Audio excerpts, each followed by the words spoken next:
오늘 같이 공부할 내용이 64쪽입니다.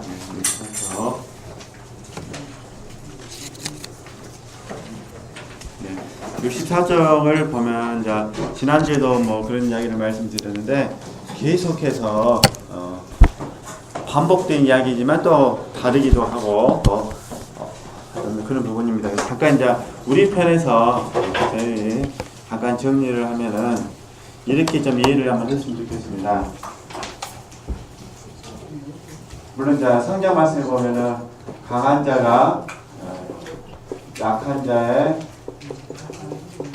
약점을 담당하고 이런 말씀이 또 있기도 합니다. 그래서 어떤 말씀에서는 온유한 심령으로 그죠? 온유한 심령으로 바로 잡아라 이런 말씀도 있기도 한데 지금 저희들이 계속 함께 공부하면서 느끼는 그 주제가 어떤 부분이냐면 이런 부분입니다.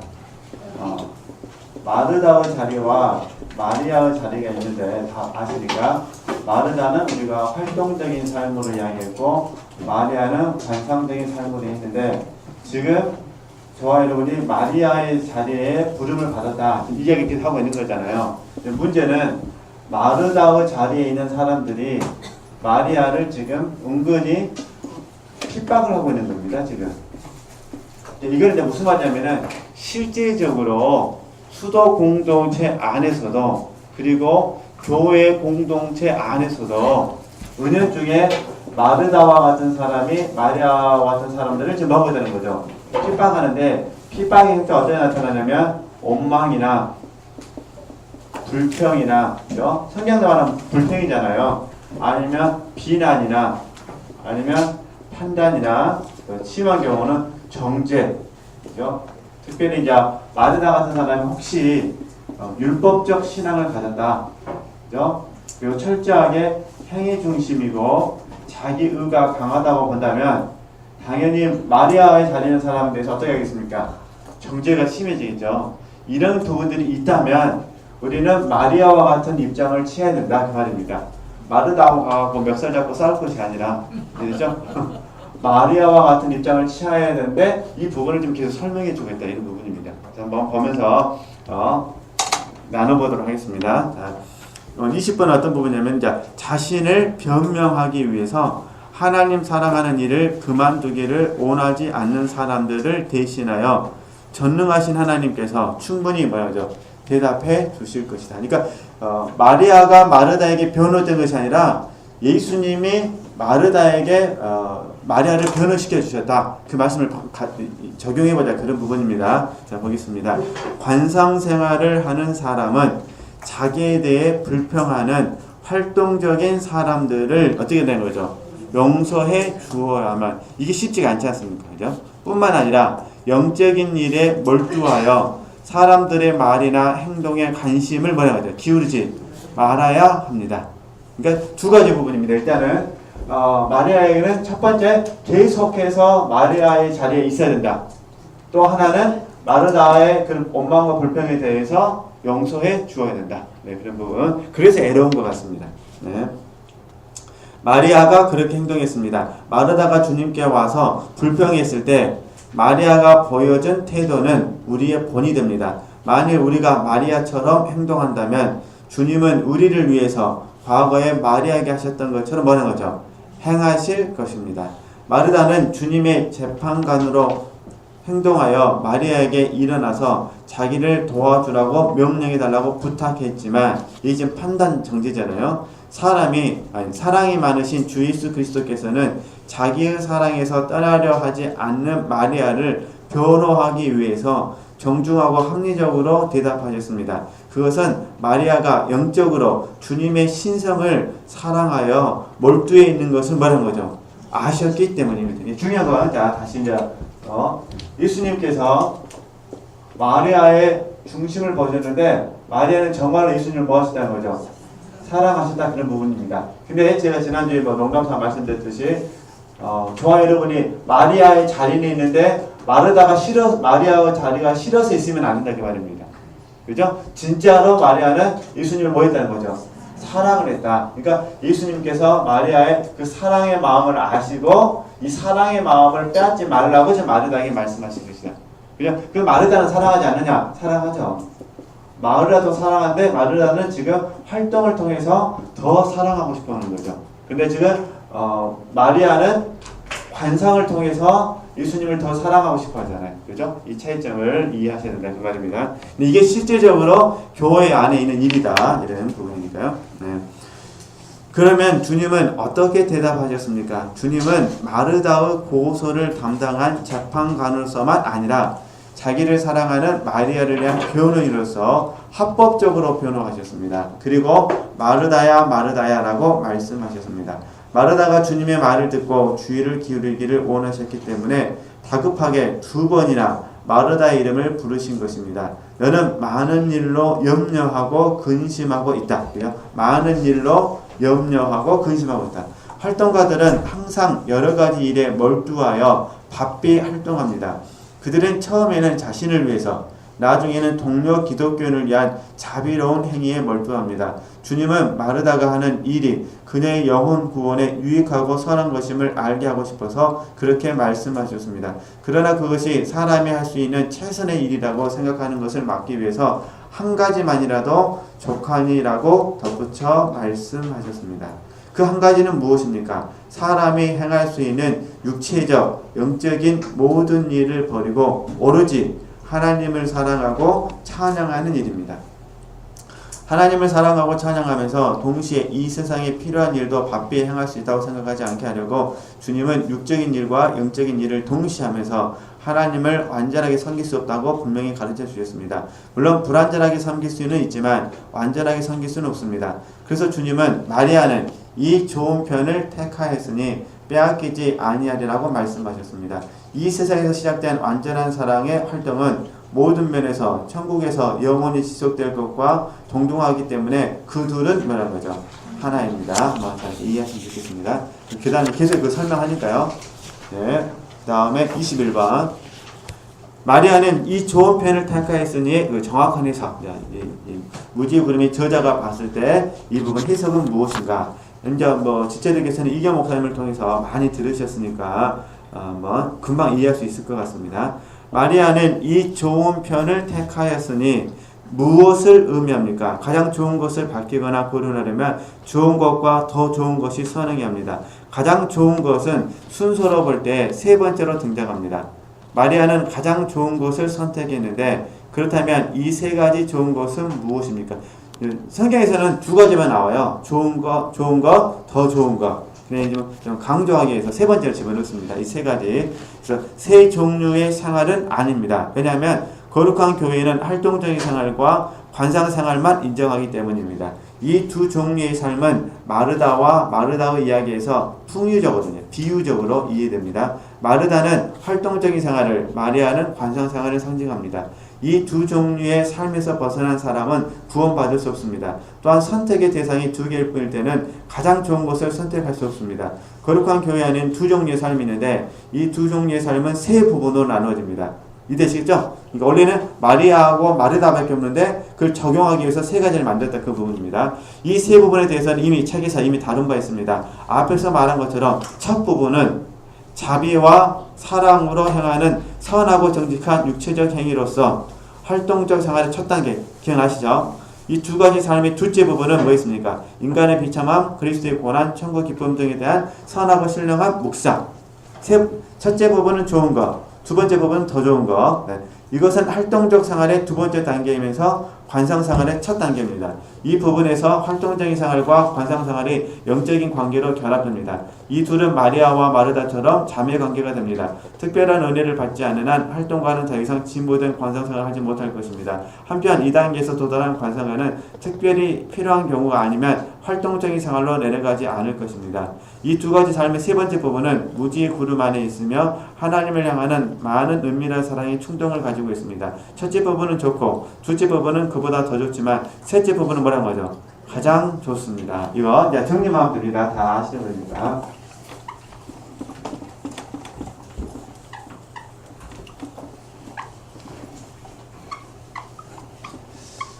예.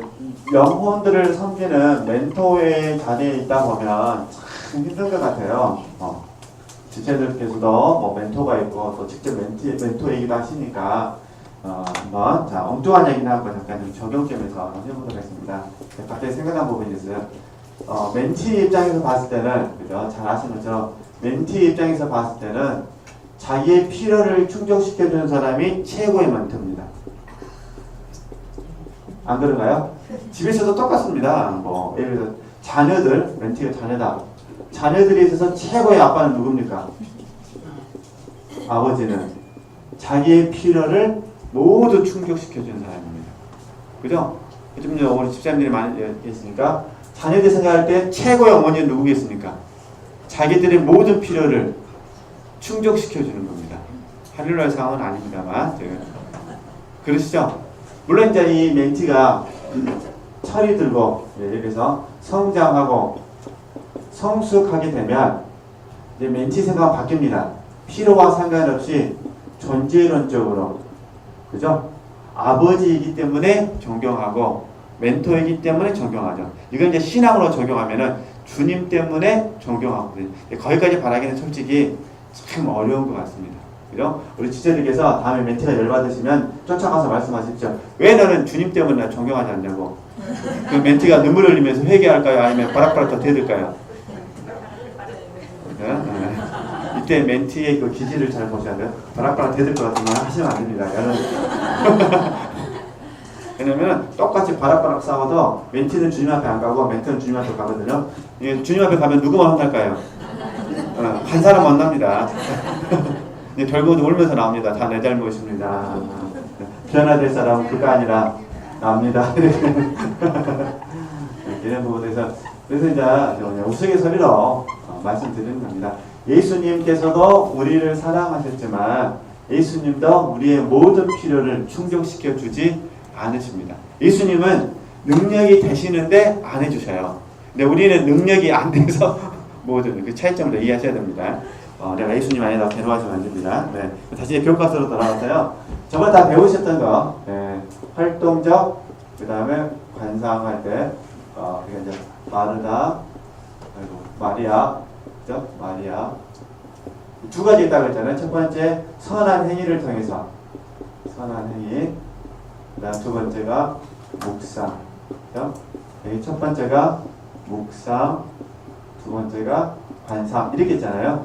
그러니까 마르다의 자리와 마리아의 자리만 있는데 이 두 삶의 자리 안에는 세 영역을 나눠진다. 선한 행위 하나, 묵상 하나, 묵상이 이렇게 한다 했잖아요. 그 다음에 관상에서 하나, 둘, 셋으로 나눕니다. 지금 이 얘기를 하는 겁니다. 그래서 이거는 좋은 자리, 굿, 그래서 이거는 더 좋은 자리, 베러라 이렇게 부르고 이거는 가장 좋은 자리, 베스트라 부른다. 지금 이 얘기를 풀어 설명하고 있는 겁니다. 이렇게 이 그림만 이해하시면 됐으니까요. 네. 그 다음에 계속 읽어볼까요? 네.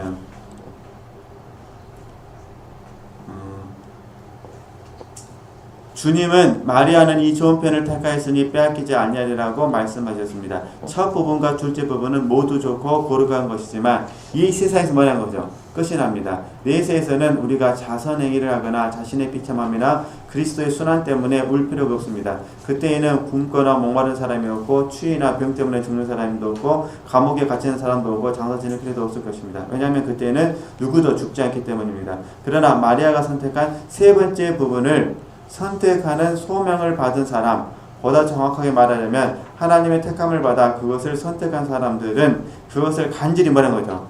바랍니다. 왜냐하면 그것은 결코 빼앗기지 않을 것이며 이 세상에서 시작되어 영원히 지속될 것이기 때문입니다. 네? 이게 지금 전화 오는 시대 하고 있는 게 이 두 번째 마리아의 자리에서의 관상입니다. 관상. 우리가 좀 관상이라는 단어만 쓰지 않을 겁니다. 그죠? 이 부분을 좀 관상에 맞으면 부담스러울 수도 있으니까 그냥 편의상 저희들이 이 일본에서의 묵상은 능동적 묵상이라고 부릅니다. 능동적 묵상. 그죠? 관상은 뭐냐면 수동적 묵상입니다. 쉽게 말해서 성령의 가르치심과 그죠? 성령의 생각나게 하신 쉽게 말해서 성령의 가르치심과 성령의 생각나게 하심에 의해서 묵상하는 겁니다.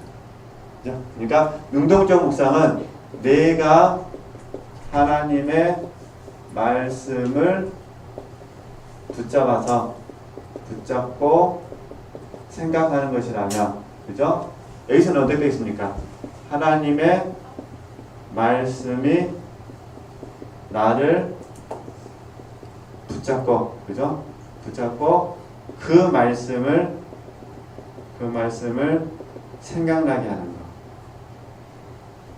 이렇게 이제 구분하시면 됩니다. 그러니까 관상이란 말 때문에 어렵게 생각하지 마시고요. 관상은 어떻게 이해하시면 돼요? 하나님의 말씀이 나를 붙잡고 그 말씀을 뭐게 하는 거죠? 생각나게 하는 거. 그러니까 성령의 가르치심과 성령의 생각나게 하심을 적용하시면 되고요. 능동적 묵상은 내가 하나님의 말씀을 붙잡고 생각하는 거죠. 그래서 성경을 읽는다든가, 그죠? 말씀을 듣는다든가, 그런 경우는 내가 일단 하는 거잖아요. 근데 어느 순간 갑자기 말씀이 내 안에 생각나가지고 나로 하여금 그 말씀을 생각나게 만드시는 거죠. 이렇게 해서 이걸 관상이라고 그런다. 우리는 지금 2번, 마리아의 자리에서 2번 관상의 자리로 지금 저 전에 부르심을, 콜링을 받았습니다. 이 부르심에 충성하도록 하는 게 우리가 열린교회의 사명입니다.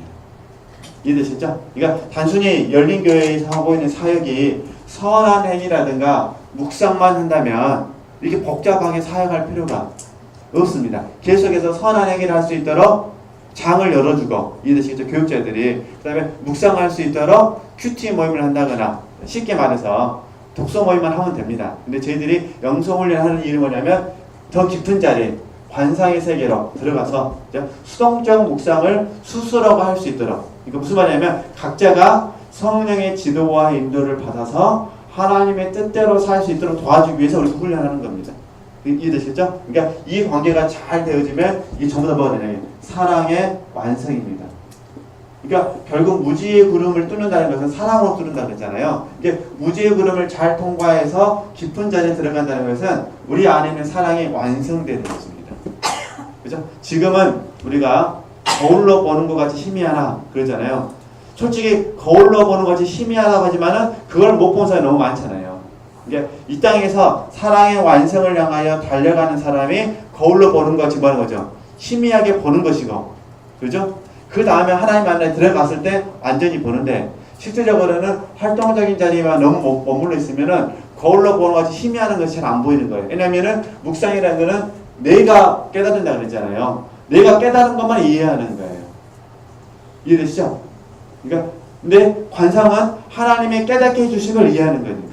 같겠습니까? 다르겠습니까? 다르죠. 이해되시겠죠? 너무 복잡한 거 아니에요. 우리 수제들이요. 만약에 어디, 저도 독도는 안 가봤는데, 우리가 텔레비전에서 보는 독도하고 직접 가서 보는 독도하고 같겠습니까? 다르겠습니까? 그렇게 이해하시면 됩니다. 그러니까 선한 행위를 한다거나 묵상하는 것은 내가 하는 것이고, 관상은 하나님이 나를 통하여 하시는 것이고, 그렇죠? 그래서 우리는 2번의 자리, 관상의 자리에 들어가기 위해서 수동적 묵상에 들어가서 열심히 훈련을 해야 된다. 이걸 위해서 하나님이 우리 열린교회를 불러주셨다라고 이해하셔야 됩니다. 자, 그 다음 다시 이제 교과서로 가서요. 주님께서 과거에 마리아를 위해 마르다에게 마르다야 마르다야라고 말씀하셨던 것처럼 오늘도 이런 활동가들에게 말씀하신다고 얘기합니다. 활동가들아 활동가들아 너희는 지금 첫째 부분과 둘째 부분을 오가며 바삐 행하고 있구나. 그리고 오날 때에는 한꺼번에 두 부분의 일을 행하는구나. 그렇지만 관상가들을 뭐하는 거죠? 방해하지는 말아라. 너희는 그들이 무슨 일에 전념하고 있는지 알지 못한다. 그들이 세 번째 부분, 마리아가 택한 부분을 선택하여 가만히 앉아 지내도록 내버려 두거라. 좀만 더 읽겠습니다. 네. 그렇지만 관상가들을 뭐하는 거죠? 방해하지는 말아라. 너희는 그들이 무슨 일에 전념하고 있는지 알지 못한다. 그들이 세 번째 부분, 마리아가 택한 부분을 선택하여 가만히 앉아 지내도록 내버려 두거라. 그 다음에 22번 보겠습니다. 진심으로 회심하고 관상의 소명을 받은 죄인을 상징하는 마리아를 향한 그리스도의 크신 사랑. 이제 같은 내용이니까 읽으면 그냥 되니까 우리 천은님 좀 읽어주실래요? 네. 주님과 마리아가 주고받은 사랑은 참으로 달콤했습니다. 마리아는 주님을 크게 사랑했지만 마리아를 향한 주님의 사랑은 그보다 더 컸습니다.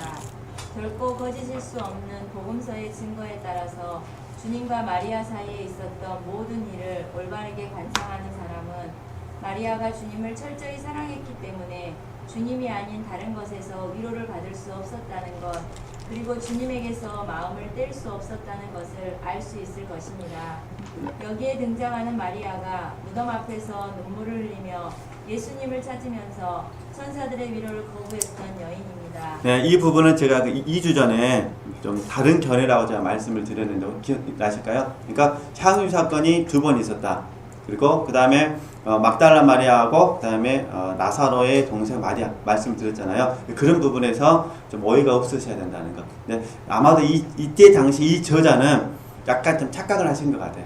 그 부분에 주의해 주시면 좋겠습니다. 네, 그러니까 막달라 마리아가 아닙니다. 이 본문에서는. 네, 계속해 주시겠어요? 천사들이 어찌하여 산 자를 죽은 자 가운데서 찾느냐? 여기 계시지 않고 살아나셨느니라. 갈릴리에 계실 때 너희에게 어떻게 말씀하신 것을 기억하라고 말했지만 마리아는 그곳을 떠나려 하지 않았습니다. 진실로 천사들의 왕을 찾는 사람들이라면 천사들 때문에 그 일을 멈추어서는 안 된다고 생각했기 때문입니다. 또 복음서의 이야기를 자세히 조사해 보면 우리에게 교훈이 되는 완전한 사랑의 본보기들을 많이 발견할 수 있습니다. 그것들은 마치 바로 이 목적을 위해서 기록된 것인 듯이 이 책에 기록된 수령과 일치합니다. 제대로 이해할 수만 있다면 그것들은 이 목적에 기여할 것입니다. 만일 복음서에서 상습적인 죄인이었지만 진심으로 회개하고 관상의 은혜로 부름을 받은 사람을 나타내는 마리아를 향한 주님의 크고 놀라운 사랑을 보기를 원하는 사람은 어떤 사람이라도 친언니라도 마리아를 비난하는 말을 하는 것을 주님은 용납하실 수 없었다는 것을 발견할 것입니다. 주님은 문둥병자인 시몬의 집에서 마리아에 대해 좋지 않은 생각을 품은 시몬을 책망하셨습니다.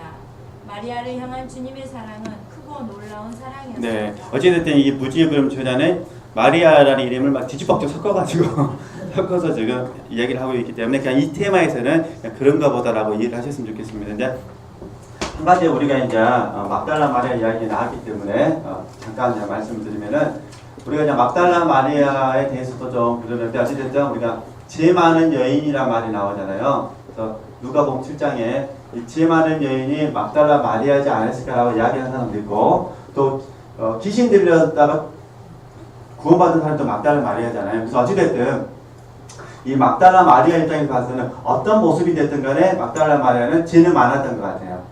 그리고 주님의 사랑에 의해서 용서를 받게 되죠. 그래서 주님과 사랑의 관계를 맺지 않습니까? 근데 이걸 논하려고 한 것이 아니라 우리가 잘 아는 것처럼 가늠한 여인이 있었잖아요. 가늠한 여인과 예수님과의 관계를 좀 잠깐 살펴보고 무리들, 돌들었던 사람들 이 부분을 잠깐만 이렇게 좀 점검해 보려고 합니다. 자, 그러니까 예수님의 마음은 잘 아시는 것처럼 예수님은 의인을 부르러 온 것이 아니라 죄인을 불러서, 그죠? 죄인을 불러서 그 죄인을 뭐 하기로 원하신 거죠? 구원시키기로 원하시는 거죠. 그죠? 그러니까 예수님 편에서 바라봤을 때는 가늠한 여인을 뭐 했어요? 가늠한 여인을 불러가지고 구원받게 해주기를 원하시는 거죠. 그죠? 예를 들면 삭개오, 그죠? 예수님께서는 삭개오를 부르셔가지고 구원받기를 원하죠. 가늠한 여인은 몸으로 가늠한 거고 삭개오는 물질로 가늠한 거잖아요. 우리가 영적으로 의미를 확산시키면, 그죠? 네. 또 어떤 사람들은 세상에서 가늠한 거예요. 이렇게 야고보 선생님은 세상을 사랑하는 것을 가늠이라고 부르지 않습니까? 어찌됐든 어떤 형태로든 간에 예수님은 죄인을 부르셔가지고 구원받게 하셨는데 이게 우리가 사랑이라고 그러잖아요. 그죠? 근데 여기서 중요한 부분은 뭐냐면 제가 적용적 살펴보면 이 무리들의 입장에서 봤을 때 이들도 죄가 있었어요. 그죠? 근데 이 무리의 단점은 뭐냐면 이제 잘못된 건 뭐냐면 죄는 있었는데 이게 간음이 아니라고 생각한 거예요. 그죠? 이게 자기들도 죄가 있는데 자기들은 간음죄는 안 지었다 이렇게 말하는 겁니다. 그러니까 간음한 여인을 돌로 쳐서 뭐 하자는 거죠? 죽이자. 이렇게 이게 이제 현대 다 그렇다는 것이 아니라 교회의 단점 중에 하나가 이거예요. 나도 죄인이고 그도 죄인인데 그가 잘못했을 때는 이렇게 말하죠. 나는 그 문제만큼은 잘못하지 않았다. 근데 너는 그 문제에서 잘못했으니까 너는 비난을 받아야 된다. 라고 우리가 마음속에서 도를 든다. 그 말입니다. 이게 이제 우리가 도를 든다는 것은 판단하고 정죄한다. 이런 부분이죠. 근데 가만히 살펴보면 원리가 똑같아요. 나도 잘못을 하지만 이 문제에서만큼은 나는 잘못하지 않았고 너는 잘못했으니까 그 문제에 대해서 너는 정죄받아야 된다. 라고 말한다. 그 부분이죠. 근데 예수님께서 하시는 부분은 뭐냐면 그 부분에서도 잘못했지만 너는 그 일에 대해서는 잘못하지 않았지만 다른 일에 있어서는 뭐 하지 않느냐? 죄인이지 않느냐? 근데 어떻게 죄인의 죄인을 향해서 도를 들 수 있느냐? 이 도를 뭐라고 하죠? 내려놓고 그가 잘못한 것은 사실이지만 그 잘못한 것을 어떻게 바로 잡을 것인가를 연구를 해야지. 이해되시겠죠? 바로 잡으려고는 하진 않고 그것 사실 때문에 판단하고 정죄하느냐. 이게 문제다. 지금 이 얘기를 하는 겁니다. 이게 결국 관상생활을 깊게 들어가신 분들을 보면은 대부분 다 가늠한 여인은 아니지만 그와 같은 자기 자신의 죄성이라고 하겠습니다. 본질적인 죄성을 깨달은 사람들입니다. 그러니까 우리는 막달라 마리아를 통해서 우리의 죄성을 보는 것이고 가늠한 여인을 통해서 우리의 죄성을 보는 거죠. 삭개를 통해서 우리의 죄성을 보는 거죠. 그죠? 그래서 우리 이 죄성을 용서해 주시는 게 죄인이라고 그러니까 죄인을 용납해 주시는 주님을 만나고 보니까 그 주님을 영원히 뭐하고 싶은 거죠? 사랑하고 싶은 거예요. 이게 관상이죠. 그러니까 영원히 주님을 더 사랑하고 싶은 거예요. 그 자리에 추구하는 것을 관상이라고 부르는 거죠. 근데 더 추구했는데 사랑의 마음 막 불탑니다. 근데 그 주님에 대해서는 아는 게 있어요? 없어요? 없어요. 그래서 무지의 부름이죠. 알 때까지 사랑을 불태우자. 그죠? 그래서 하나님께서 알려주셨어요. 그러면 우리는 그 주님을 아는 겁니다. 근데 그 위에 주님을 또 뭐 하고 싶은 거예요? 또 알고 싶은 거예요. 그게 또 무지의 부름으로 들어가요. 그러니까 무지의 부름 안에는 무지의 부름의 그 기본 출발은 뭐냐면 사랑입니다. 사랑. 이 사랑을 우리 지체들이 이해해 주셨으면 좋겠는데 아마도 무지의 부름 저자가 이 사랑을 막 너무 먹고 싶어서 그렇게 강조를 하고 싶다 보니까 그냥 같은 막달라 마리아를 다 끄집어다가 설명하다 보니까 이게 혼합이 됐어요. 근데 개별적으로 묵상해 보면 다 맞아요. 이해되시겠죠? 막달라 마리아는 막달라 마리아를 묵상해도 사랑이고 나사로의 동생 마리아를 묵상해도 그것도 사랑이고 원리는 같다는 건데 이게 이제 섞어놓다 보니까 이게 좀 혼동이 될 수는 있는데 이해되시겠죠? 그러니까 예수님이 부활하실 때 첫 증이 된 사람은 막달라 마리아, 나사로의 동생 마리아가 아닙니다. 죄 많은 여인 막달라 마리아였다는 거 이렇게 이해하시면은 그 책을 이해하시는 도움이 되실 것 같습니다. 그래서 오늘도 좀 많이 못하고 질문했는데요. 네, 하여튼 다음 주에 71절부터 좀 하도록 하겠습니다. 이렇게 해다가 이제 안 되면요 어쩔 수 없이 이제 11월 5째 주에 또 월요일 날이나 화요일 날 해가지고 특강을 해야 될 것 같아요. 하여튼 나름대로 한번 열심히 해보도록 하겠습니다. 하나님께 영광 돌리겠습니다.